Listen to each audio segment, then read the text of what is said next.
جہاز کے اندر بیٹھتے ہی میرے دل میں ایک عجیب سی بے چینی نے جگہ بنا لی۔ میں کھڑکی سے باہر دیکھتی رہی، پاکستان کی روشنیوں کو دور ہوتے دیکھا۔ 12 گھنٹے کی فلائٹ کے بعد جب ہم نیو یارک میں اترے تو باہر نکلتے ہی ٹھنڈی ہوا کا جھونکا لگا۔ میں نے گہری سانس لی اور ارد گرد اجنبی چہروں کو دیکھا۔ امیگریشن اور کلیم کے مراحل طے کرنے میں مجھے تقریباً 1 گھنٹہ لگ گیا۔ ہاتھ میں بیگ تھا، کندھے پر چھوٹا سا پرس اور دل میں ہلکی سی دھڑکن کے ساتھ میں نے سوچا، اب تو میں اپنے شوہر کو دیکھنے والی ہوں۔ میں نے اپنی شال ذرا درست کی، بال کان کے پیچھے کر کے ایک آخری بار آئینے میں جھانکا۔ دل ہی دل میں کہا، ابھی لمحہ آنے والا ہے۔ باہر نکلی تو وہاں سینکڑوں لوگ اپنے اپنے پیاروں کے انتظار میں کھڑے تھے۔ کسی کے ہاتھ میں گلدستہ تھا، کسی نے کارڈ پکڑا ہوا تھا اور کئی لوگ اپنے موبائل سے کال کر رہے تھے۔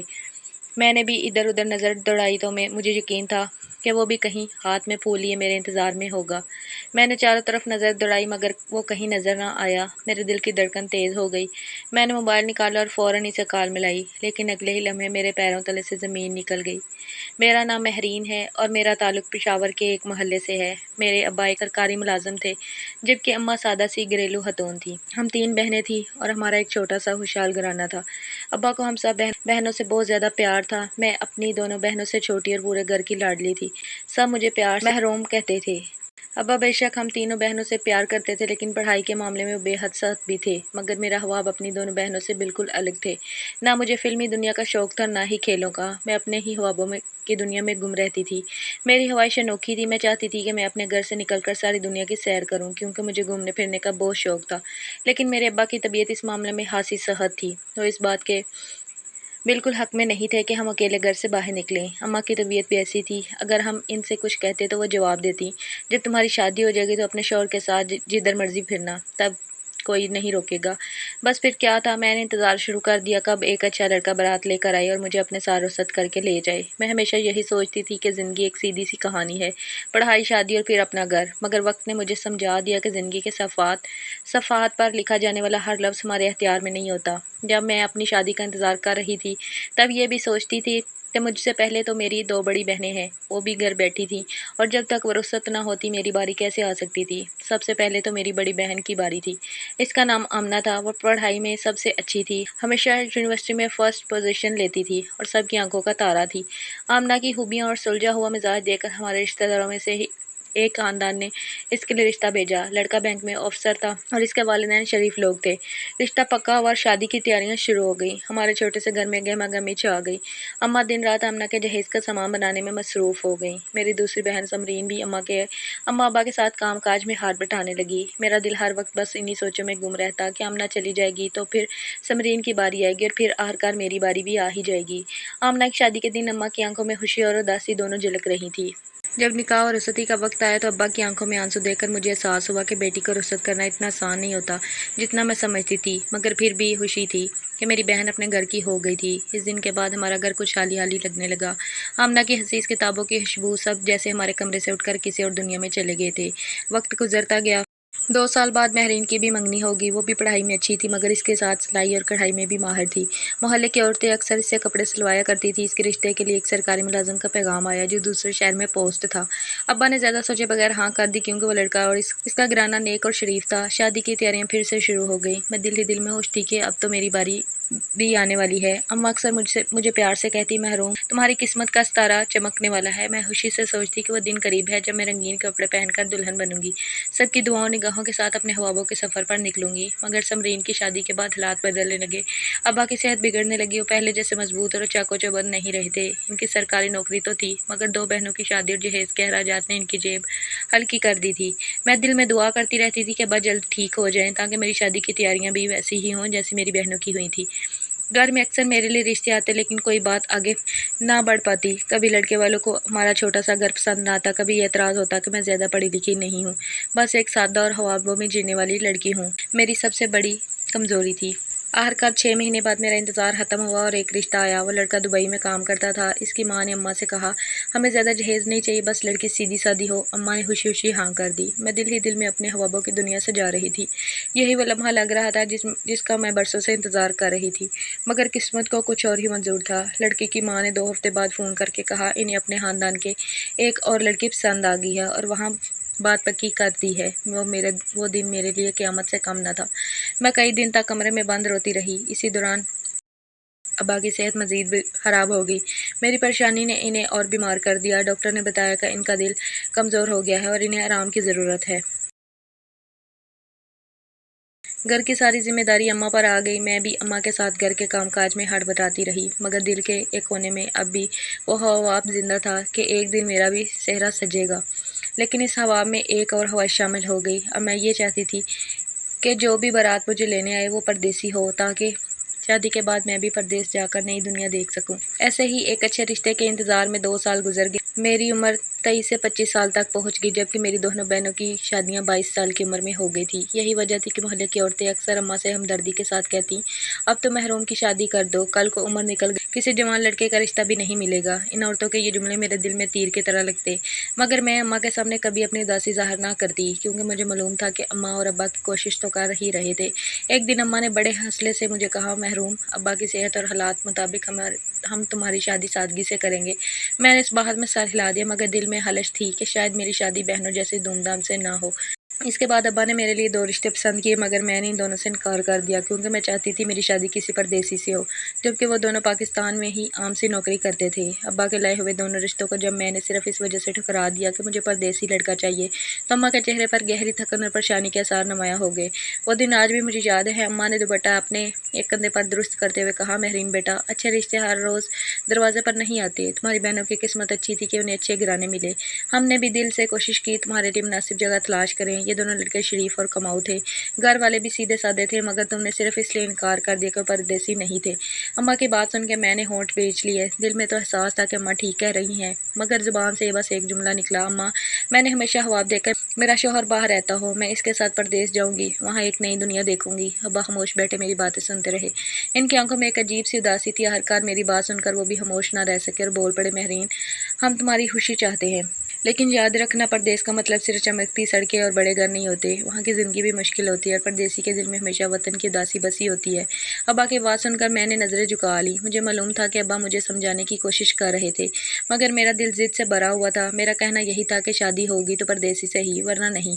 شاید میری یہ ضد اس دن پیدا ہوئی جب میں نے محلے کی نازیہ آپی کو دیکھا۔ ان کی شادی ایک ایسے شخص سے ہوئی جو لندن میں رہتا تھا، اور وہ شادی کے فوراً بعد وہیں چلی گئی۔ ہر سال گرمیوں میں جب واپس آتی تھی تو ان کے ساتھ مہنگے کپڑے، جوتے اور ہر قسم کی خوشبوئیں آتی تھیں۔ محلے کی لڑکیاں ان کے ارد گرد ایسے گھومتی جیسے کوئی شہزادی آئی ہو۔ میں سوچتی یہی تو زندگی ہے، آزادی، شان اور پردیس کی چمک دمک، اور وہی خواب تھا جس نے میرے دل میں یہ خواہش بٹھا دی کہ میں بھی ایسی ہی زندگی گزاروں۔ اگلے کئی ہفتوں تک گھر میں ایک عجیب سی کشمکش رہی۔ اماں کوشش کرتی رہی کہ کسی طرح میرا دل نرم ہو جائے، مگر میں ہر رشتے پر ایک ہی سوال کرتی، وہ کہاں رہتا ہے، اور اگر جواب پاکستان نکلتا تو میری خاموشی ہی انکار سمجھ لی جاتی۔ ابا زیادہ بات نہیں کرتے تھے، لیکن ان کی کانزی کی آواز اور چہرے پر بڑھتی تھکن مجھے بہت کچھ کہہ دیتی تھی۔ میں رات کو بستر پر لیٹے سوچتی کہ کیا میری ضد ابا کے لیے بوجھ بن گئی ہے، مگر اگلے ہی لمحے دل کہتا، نہیں، میں اپنی زندگی کے فیصلے کا حق رکھتی ہوں اور میں کچھ غلط تو نہیں چاہ رہی۔ یوں ہی وقت گزرتا گیا، میری عمر اب 25 سے 27 سال تک پہنچ گئی۔ محلے کی عورتوں کی سرگوشیاں اور بھی بڑھ گئیں۔ اب تو محرین کی شادی مشکل ہو جائے گی، لڑکیاں جتنی جوان ہوں اتنے ہی اچھی لگتی ہیں۔ یہ جملے اماں کے دل پر خنجر کی طرح لگتے۔ وہ رات کو سونے سے پہلے اکثر تکیے میں منہ چھپا کر روتی تھی، اور ابا سب سن کر بھی انجان بن جاتے تھے۔ پھر ایک دن جیسے قسمت نے میری ضد سن لی، اماں کو ایک فون آیا۔ فرشتہ خالہ، جو ہمارے پرانے جاننے والے کی جان پہچان سے تھی، انہوں نے بتایا کہ لڑکا امریکہ میں رہتا ہے، ایک فیکٹری میں سپروائزر کی نوکری کرتا ہے۔ اماں نے پہلے ہچکچاتے ہوئے کہا، ہماری بیٹی کی عمر کچھ بڑھ گئی ہے، لیکن وہ ایسے لڑکے سے شادی کرنا چاہتی ہے جو شادی کے بعد اسے پردیس ساتھ لے جائے۔ اس پر لڑکے کی ماں نے فوراً جواب دیا، تو پھر تو ہماری سوچ ملتی ہے، ہمارا بیٹا بھی چاہتا ہے کہ شادی کے بعد بیوی کو اپنے ساتھ لے جائے۔ یہ سن کر میرے دل میں جیسے خوشیوں کا چراغ جل اٹھا۔ میں نے فوراً ہاں کر دی، حالانکہ لڑکے کے بارے میں بس چند باتیں ہی سنی تھی۔ ابا نے ایک رات میرے کمرے میں آ کر کہا، محرین، ہم نے تمہاری ضد پوری کرنے کا فیصلہ کر دیا ہے، مگر ایک بات یاد رکھنا، پردیس کا مطلب صرف سہولت نہیں ہوتا، وہاں انسان اپنوں سے بہت دور ہو جاتا ہے، تنہائی سہنی پڑتی ہے، اور سب سے بڑھ کر جیسا شوہر ہوگا ویسی ہی زندگی ہوگی۔ جگہ بدلنے سے انسان کی فطرت نہیں بدلتی۔ میں نے مسکرا کر ابا کو تسلی دی، ابا آپ فکر نہ کریں، میں سب سنبھال لوں گی۔ ابا نے ایک لمبی آہ بھری، جیسے وہ جانتے تھے کہ بیٹی کا خواب ایک دن اس کی آنکھوں میں آنسو بھی لا سکتا ہے، مگر میری ضد کے آگے خاموش ہو گئے۔ میرے رشتے کی بات جلد ہی طے کر دی گئی۔ میں نے